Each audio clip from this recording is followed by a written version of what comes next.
Alors, cette image, je vais la fermer. Fichier fermé. Ah oui, il demande s'il veut sauvegarder. Je vais dire oui. Ben oui, j'ai oublié que... Heureusement que Photoshop est là pour rappeler qu'il y a eu des modifications et je veux les enregistrer. Bien. Donc, dans le fichier qui est là, c'est la version du tracteur avec le calque de réglage dans l'objet dynamique.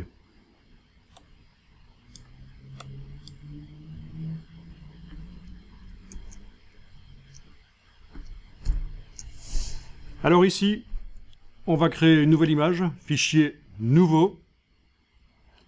Alors en principe, Photoshop vous propose cette taille-là d'image, 16 cm sur 12, résolution 118,11 pixels par centimètre, qui est en réalité, et je vous l'avais dit, la résolution, on parle en pouces, 300 pixels par pouce, mais en fait la résolution n'a absolument aucune importance dans Photoshop. Ce qui compte, mais ceci dit, oui, ici ça en a. Parce que, à partir du moment où on définit les mesures en métrique, en centimètres, une dimension de feuille de papier, en quelque sorte, oui, ça ne peut être qu'une feuille de papier, un support, on est obligé d'indiquer la résolution. C'est lorsque vous déterminez en pixels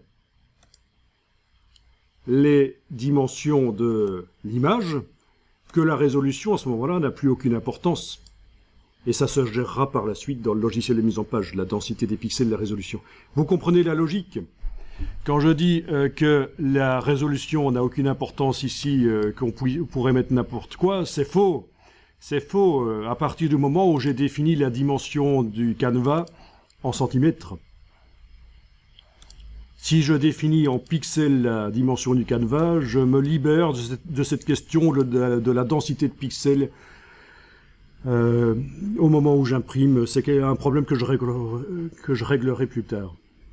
On l'a dit, hein, dans Photoshop, la seule chose qui compte quand on est dans Photoshop, c'est la définition de l'image, le nombre de pixels qui composent l'image. Alors ici, je suis passé dans YouTube.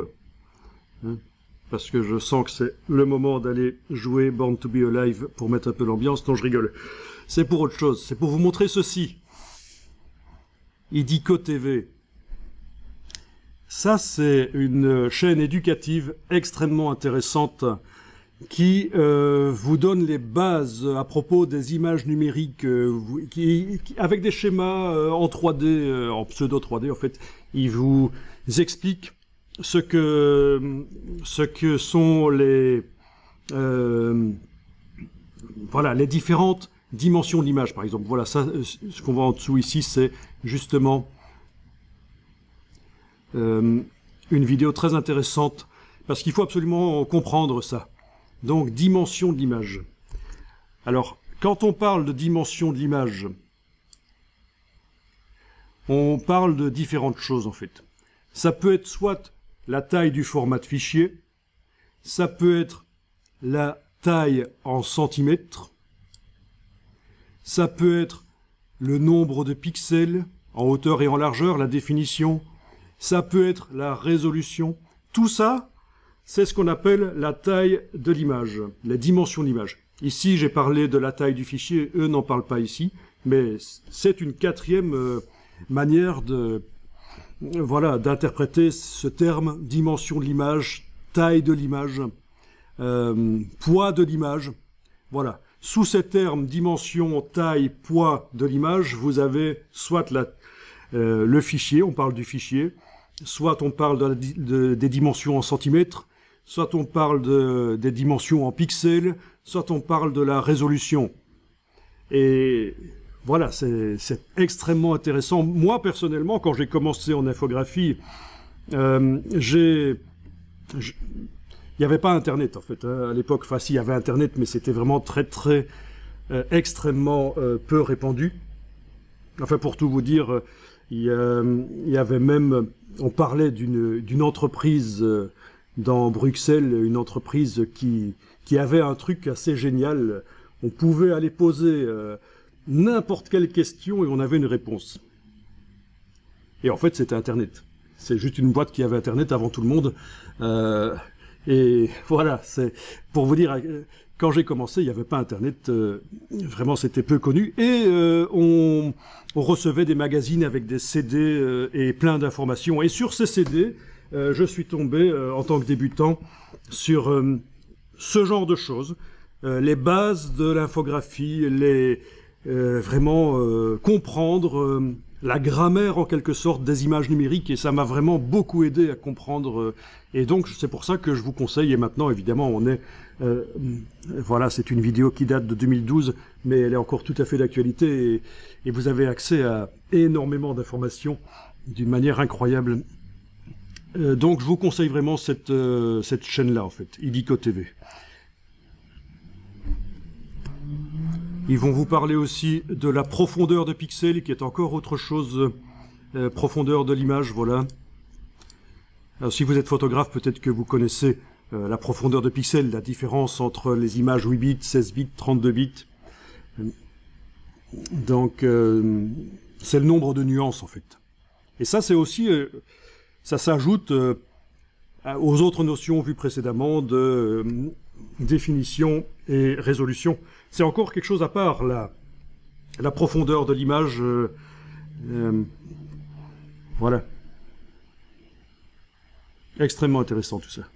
Bon.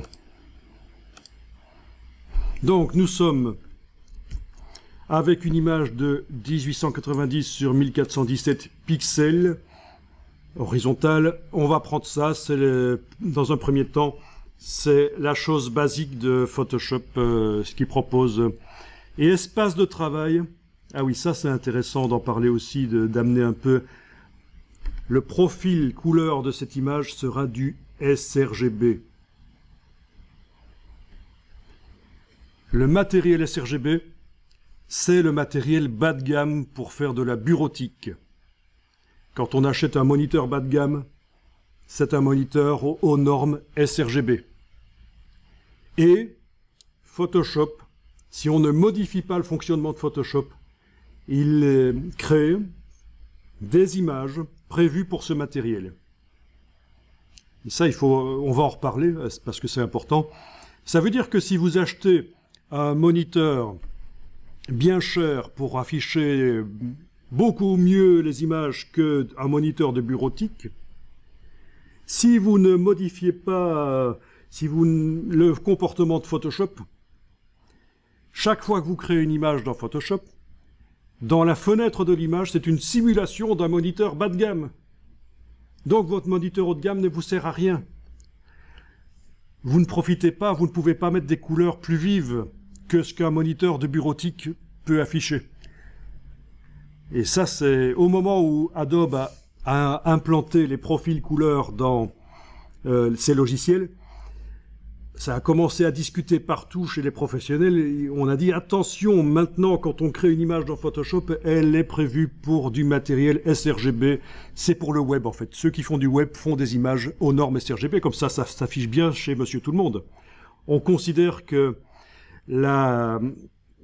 ce qui décrit le mieux le parc informatique des internautes, de Monsieur Tout le Monde qui regarde Internet, c'est du matériel sRGB. Quand on veut faire des images qui s'affichent bien chez les internautes, on fait des images sRGB.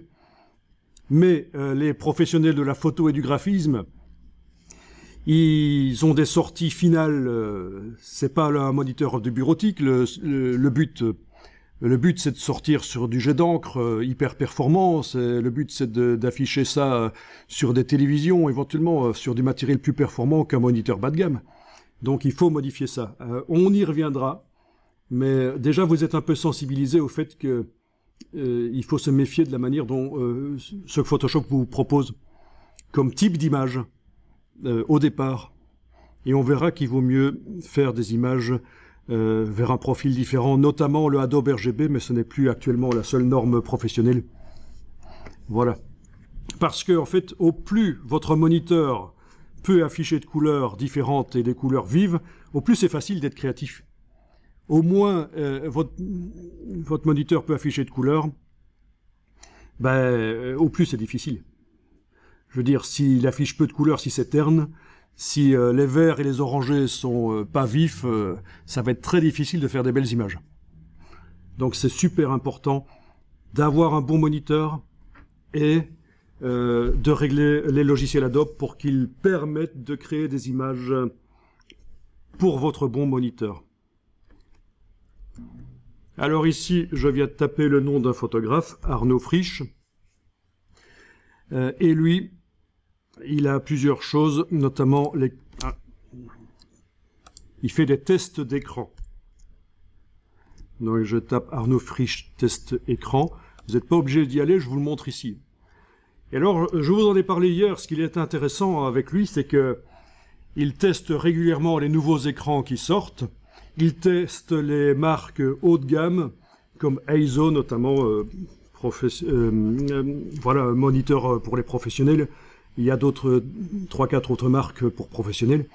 Mais il teste aussi les écrans plus bas de gamme, voilà, et moins cher forcément. Et donc, vous en aurez pour votre argent, si vous suivez ces conseils. Voilà, guide d'achat 2021 des moniteurs et écrans photo, haut de gamme, et le bas de gamme, il était où? Bon, où j'ai mal cliqué. Haut de gamme, ok, j'ai mal lu, en fait, le bas de gamme, il est où? Il le fait, hein, il fait le bas de gamme, il le dit, les moniteurs pas chers, mais il faudrait que je trouve. Donc là, je me suis trompé, j'avais cru lire bas de gamme, mais c'était haut de gamme qui était inscrit. Mais voilà, donc ça, c'est ce que je vous conseille. Et multipliez vos sources aussi. On ne le fait jamais assez, multiplier les sources, plutôt que de se faire confiance à une personne qui vous dit quelque chose, aller demander la même chose à quelqu'un d'autre et croiser les informations, et vous allez voir que parfois c'est très intéressant de voir que les informations d'une personne n'étaient pas si bonnes que ça, et que il fallait avoir 2, 3, 4 sources pour avoir une idée de la vérité, en fait. Parce que chacun a sa vérité, en quelque sorte. Je philosophe, d'accord. Ok, Arnaud Frisch. Vous n'avez jamais entendu parler d'Arnaud Frisch. Il est assez connu dans le milieu. Voilà. Et une de ses spécialités, je vous l'avais dit, c'est le gigapixel. Donc, on met un appareil photo sur un bras robotisé, enfin, une tête robotisée qui va photographier tout un paysage au téléobjectif. Et tout ça va être assemblé dans des images qui sont hyper précises, puisqu'on peut zoomer et ça reste précis, puisque en fait c'est un assemblage de téléobjectifs. Il a fait une image de 26 gigapixels. Vous pourrez aller voir, on peut la voir dans le navigateur web et zoomer dessus. 26 gigapixels pour une image, c'est monstrueux.